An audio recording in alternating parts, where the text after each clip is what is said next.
Hi friends, welcome back to my channel. అందరు ఎలా ఉన్నారు? బాగున్నారా? నేనైతే చాలా బాగున్నాను. మీరందరూ బాగుండాలని మనస్ఫూర్తిగా అయితే కోరుకుంటున్నా. ఈరోజు వ్లాగ్ వచ్చేసి అయితే ఎగ్ ఫ్రై రైస్ అండి. మనకు నైట్ టైంలో ఏమైనా కర్రీస్ లేనప్పుడు, అలాగే అన్నం మనకి ఎక్కువ మిగిలిందనుకో ఇలా ట్రై చేయండి. చాలా అంటే చాలా బాగుంటుంది. మరి ప్రాసెస్ ఏంటో చూసేద్దాం రండి. ఒక ప్యాన్ అయితే పెట్టుకున్నా. ఇందులోనైతే ఆయిల్ అయితే ఫస్ట్ అయితే వేసుకోవాలి. ఆయిల్ హీట్ అయిన తర్వాత ఇందులో కొంచెం జీలకర్ర, 2 లవంగాలు అయితే వేసుకున్నాను.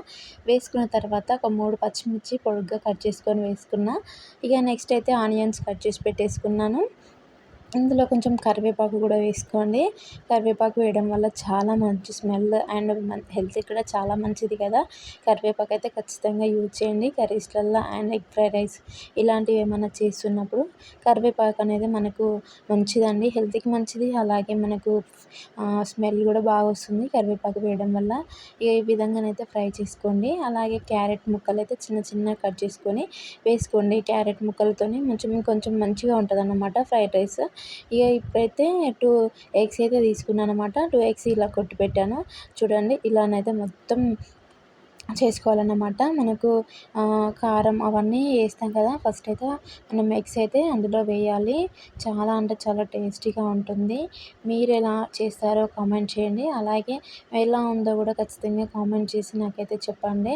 ఇక్కడైతే ఇవన్నీ ఫ్రై అయిపోయాయి కదా. ఫ్రై అయిన తర్వాత ఇందులోనైతే మనం ఇప్పుడు 2 ఎగ్స్ అయితే ఉన్నాయి కదా, అవైతే ఇందులో వేసుకుందాము. చూడండి ఈ విధంగానైతే పోసుకోవాలి ఎగ్ అనేది. వేసుకున్న తర్వాత ఒక 2-3 మినిట్స్ ఫ్రై అయిన తర్వాత దాన్ని తిప్పుకోవాలన్నమాట. చూడండి ఇలా తిప్పుకోండి. అప్పుడే మనకి ఎగ్ అనేది మంచిగా కుక్ అయిపోతుంది. అలాగే పెద్ద పెద్ద పీసెస్ లాగానైతే ఉంటాయన్నమాట. అదే మనం వేయగానే కలిపితే అదంతా చిన్న చిన్న పీసెస్ అయిపోతాయి కదా. అందుకే కొంచెం అయినాక ఇలా చేయండి. మనకు పీసెస్ అనేది కొంచెం పెద్ద పెద్దగా వస్తాయండి. మనం అన్నంలోకి అయితే మంచిగా తినొచ్చు అనమాట అలా ఉంటే. ఇక్కడ చూడండి కారం అయితే వేస్తున్నా. టేబుల్ స్పూన్ కారం అయితే వేసా. ఎందుకంటే ఆల్రెడీ నేను పచ్చిమిర్చి అయితే వేసా కదా, అవి కొంచెం కారం ఉంటాయి. అందుకే ఒక స్పూన్ సరిపోతుందని కారం అయితే వేసాను. చూసారు కదా. ఇందులో కొంచెం పసుపు కూడా వేసానండి. పసుపు వేసాయి కదా, ఒకసారి ఇలా కలుపుకోండి. కలుపుకున్న తర్వాత మనం వేడి వేడి రైస్ అయినా వేసుకోవచ్చు. అలాగే మనం నైట్ వండుకున్న రైస్ మిగిలిన కూడా ఇలా చేసుకోండి, చాలా బాగుంటుంది. నేనైతే ఇక నైట్ టైంలో కర్రీస్ ఏం లేవని చెప్పేసి ఈయనైతే వేడి వేడి రైస్ అయితే చేస్తున్నా. చూడండి చాలా అంటే చాలా టేస్టీగా మంచిగా వచ్చింది. అసలు ఎక్స్పెక్ట్ చేయలేదు ఇంత బాగా వస్తుందని. నేనైతే ఎప్పుడైనా ఇంకో రకంగా చేసేది, కానీ ఈసారి కొంచెం డిఫరెంట్గా చేద్దాం అని చెప్పేసి చేశాను. చాలా అంటే చాలా బాగుంది. మీకు నచ్చిందా? మీకు నచ్చితే ఖచ్చితంగా ఇలా ట్రై చేసుకోండి.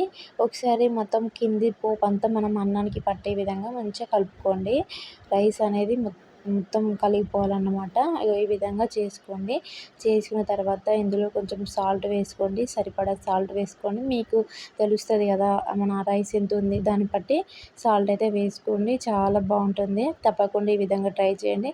కొంచెం మసాలా ఉంటే వేసుకోవచ్చు. అలాగే బిర్యానీ మసాలా అవి ఉంటాయి కదా, అవన్నీ వేసుకోవచ్చు. నేనైతే కొంచెం గరం మసాలా ఇంట్లో ఉండే అదైతే వేసాను. చాలా అంటే చాలా టేస్టీగా బాగుంది. నైట్ టైంలో కర్రీస్ లేనప్పుడు ఈ విధంగా చేసుకోండి, సరిపోతుంది. కర్రీస్ లేకపోతే ఈ విధంగా చేసుకుంటే బాగుంటుందన్నమాట. నచ్చితే చిన్న లైక్ చేసి సపోర్ట్ చేయండి ఫ్రెండ్స్.